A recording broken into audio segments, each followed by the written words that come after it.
Today we're exploring a lesser-known city in Poland that completely blew me away, Przemyśl. I arrived with absolutely no expectations, but was pleasantly surprised to find history, charm, and a few other surprises along the way. This is really a part of Poland that deserves way more attention, and by the end of this video, I think you'll see why. I stopped in Przemyśl while taking the train from Krakow to Ukraine. Located just 10 kilometers from the Ukrainian border, the city has recently played a vital role in aiding Ukraine during the war. But its history stretches back much further, and for a town of just around 56,000 people, there is an incredible amount to see. Przemyśl is also often referred to as the Little Lviv, despite being a few hundred years older than the real Lviv. But make no mistake, this city has a charm all its own. Really, the only tricky part of visiting was figuring out how to pronounce Pzemysl. Nope, it's Przemyśl. So Przemyśl, or the Little Lviv. That's easier for me to pronounce. What's it like here? Przemyśl. A good first stop is always a town map when there is one, and the main area I'll be visiting is labeled here as Stare Miasto, which translates to Old Town. The train station is only a few blocks away from the city center, and I'm headed in that direction right now. But first, I'll drop off some stuff here. And here's what an apartment hotel in Przemyśl looks like. Pretty big, actually. You get a balcony. It's about 53, 54 euros a night. And you can cook and stuff like that here. Honestly, I'm probably not going to be cooking, but pretty affordable place. And it'll definitely do for my short night over here. The main attraction, or reason that I'm staying here, I should say, is that it's right next to the train and also the bus station right over there. But I'll be going with the train. So it's just a 6-minute walk for me tomorrow morning to cross the border into Ukraine. This really reminds me of my childhood too. This fake fireplace. In Atlanta, Georgia, apartments also have those. And the bathroom's functional. I mean, for like 54 euros or so, this is really a good place to stay. I mean, Poland definitely has gotten overall just a little bit more pricey in recent years, but you can usually still find pretty good deals all around the country, and I usually find that locally run places are pretty nice here. The old town. But before I actually check the city out, we need a coffee. And some cakes too.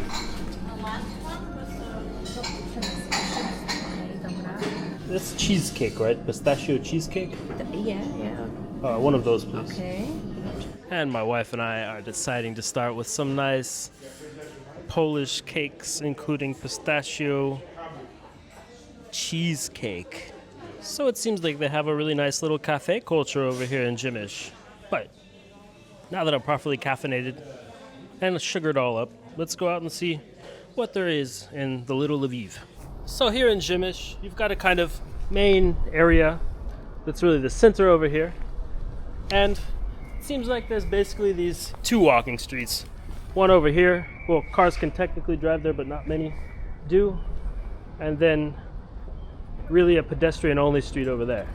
There are a pretty lot of little statues around Przemyśl Old Town, and this one right here is of a pipe. That white building behind it is actually the Museum of Pipes and Bells, both of which used to be produced here in Przemyśl.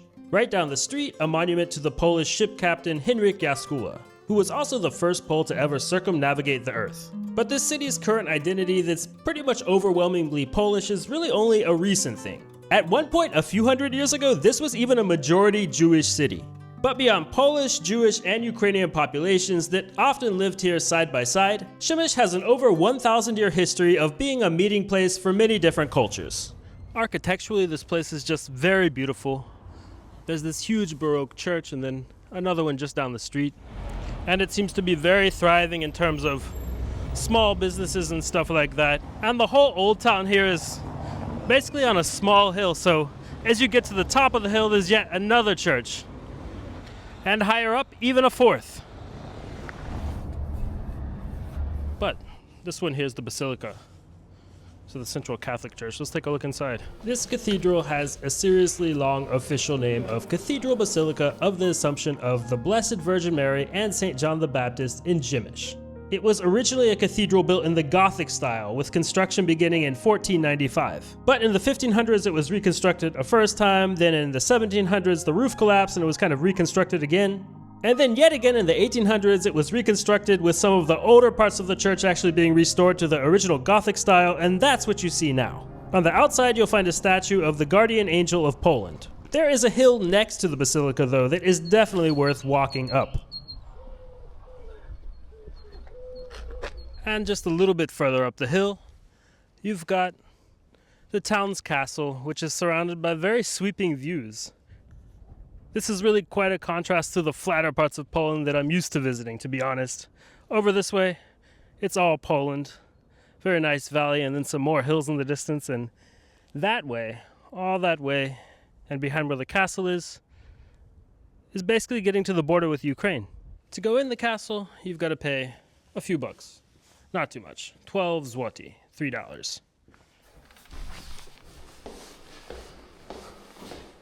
But it does seem to be worth paying a little bit to come in here. There's actually a concert hall, so they have concerts in here. And it's all very elegant in here. Let's check out the East Tower.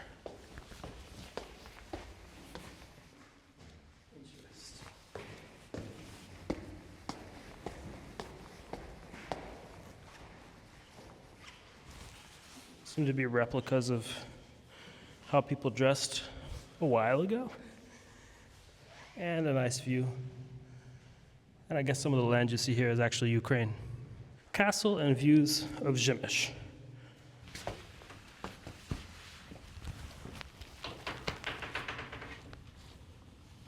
And now on top of the castle you can see, a bit further up on the hill, quite a few more houses, a big cross, and a telecommunications tower, and then back over to the view towards Ukraine.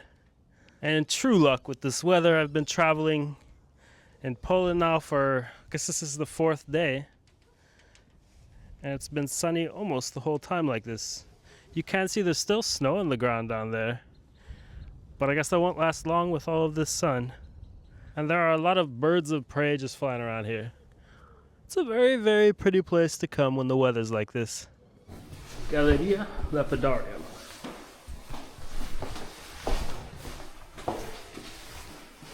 And coincidentally, the paintings on display in this gallery here are from a Ukrainian painter, and it says here that they're depictions of Lviv as well as Huchilchina, I believe it's pronounced. So, part of it's about where I'm going tomorrow. And as for why this city has the nickname of Little Lviv, well, I couldn't tell you any concrete, fun little fact about it, but if you look at photos of Lviv, and just like how the architecture and churches look, there are definitely some similarities on first glance.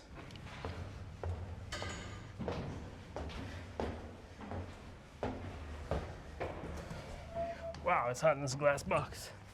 Here's another tower with another view of, well, basically the same thing. Still very beautiful. And you get a nice view over here of the East Tower. It's cold now. Hot, cold. Yeah. But now one more building has come into view. I would call it very Zen-like. It's that Theological Institute. So there must be a fair amount of students of religion in this town. And being a good old medieval castle built in the 1300s, it wouldn't have been a real castle without the ability to torture people in a basement. And going down here, it is so humid and very claustrophobic. But then you come here and it's pretty okay. But it wasn't pretty okay for that guy. And here you also have your medieval torture devices galore. And if I had started my visit here, I would have thought it was the middle of winter. And there's one smaller tower here in the corner. Still with beautiful views, but a little bit lower than those other two. And on my way out, I noticed this info plaque here saying that this was actually a rotunda complex of a small wooden town about 300 years before the castle was even here. And now I'm back down the hill with a few hours left over in the city before it's time to go to bed. Back in the market square and headed over to a restaurant. So it turned out the restaurant had quite the menu of different Polish specialties. To start, I went with one of Poland's legendary soups that's made out of fermented rye. It's called jurek. Often you will see people eating out of a bread bowl, but in a nice restaurant you can also just get it as a kind of normal bowl of soup. It's got a little bit of a tang to it. It's relatively salty, but this one was really balanced, not too salty at all. And there's pretty much always some kielbasa as well as an egg in it. And then for the main course, I went with another Polish classic of pierogi. These pierogi were not just any old pierogi though, because they were filled with buckwheat and boletus mushrooms. For me, that combination of filling makes for a pretty delicate but really flavorful eating experience when it comes to pierogi. Plus, on the outside, instead of like a sour cream or some other kind of sauce, there was just a little bit of what I think was like pork cracklings. To sum it up, it was probably just about as light as any Polish meal could be while still being pretty filling. But by the time I'd finished my leisurely dining at the restaurant, it was already dark outside, and, well, Przemyśl is not really the most active place at night. There's a person here or there hanging around in the plaza and stuff like that, but it is pretty dead. So it turns out that Przemyśl is quite an interesting, smaller sized city to visit. If I had the chance, I'd definitely come back here again, but between learning about the history of the city, seeing some beautiful buildings, and having a nice meal, it's been really nice to just stop over here and spend the night.